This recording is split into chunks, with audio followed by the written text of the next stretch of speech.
సాక్షి life కి స్వాగతం. మీ ఆరోగ్య నేస్తం. ఇది కేవలం సమాచారంగా మాత్రమే భావించండి. ఈ సమాచారం ఆధారంగా ఆరోగ్య సమస్యలకు సంబంధించిన నిర్ణయాలు తీసుకోవద్దు. అందుకోసం వైద్య నిపుణులను సంప్రదించండి. ధ్యానం అన్నది మతాలకి అన్నిటికీ అతీతంగా అందరూ చేయవలసిందే కదండి. దేనికి సంబంధం లేదు. ధ్యానం అనేది ఒక న్యూట్రల్, అన్ని మతాలలో, అన్ని రిలీజియన్స్లో, ప్రతి దేశంలో ఉన్నది. అది అసలు నిజంగా చెప్పాలంటే ధ్యానం కోసమే మనం కొన్ని పూజలు కానీ, లేకుంటే కొన్ని యజ్ఞాలు కానీ, లేదంటే వీళ్ళు నమాజ్ కానీ, క్రిస్టియన్స్ ప్రేయర్ కానీ, దాంట్లో ఇంక్లూడ్ అయ్యి ఉండేది ఏంటంటే ధ్యానమే. ధ్యానం అయితే మనం డీప్గా పరిశీలించలేము. ఎందుకు పరిశీలించాలంటే అది వాళ్ళ మతం, ఇది వీళ్ళ మతం అనుకొని మనం ఊకుంటాం. కానీ యాక్చువల్గా అంతా దాని సారం మూలం ఒకటే. ధ్యానమే దాని మూలం.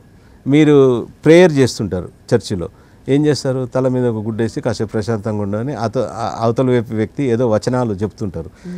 ఆ వచనాలు విని మనం కొంతసేపటికి మన యొక్క మానసిక స్థితిని మర్చిపోతాం. రైట్? మన మానసిక స్థితిని మర్చిపోయి అక్కడి స్థితికి వెళ్తాం. అవును, అది ఏదన్నా కానివ్వండి, చెప్పేది బాగా లీనమైపోతాం. ఇప్పుడు కొద్దిసేపు చాగంటి గారు ప్రవచనం, లేకుంటే గరికపాటి నరసింహరావు గారు ప్రవచనం చెప్తారు. అక్కడ ఉన్నంతసేపు చాలా ఉత్సాహంగా, ఉల్లాసంగా ఉంటారు ప్రతి ఒక్కరు. ఎందుకు అంటే అప్పుడు మన ఆలోచనలు కొన్ని నశిస్తాయి. అతను చెప్పే వర్డ్స్ ఎంత మధురంగా ఉంటాయో దాని మీద మనం ఇంట్రెస్ట్ పడతాం అన్నట్టు. అది అంటే బేసిక్గా మనం దీన్ని బ్యాలెన్స్ చేయడానికి ఆ పాజిటివిటీ ఏదైతే పెరుగుతుందో అది న్యూట్రలైజ్ చేస్తుంది.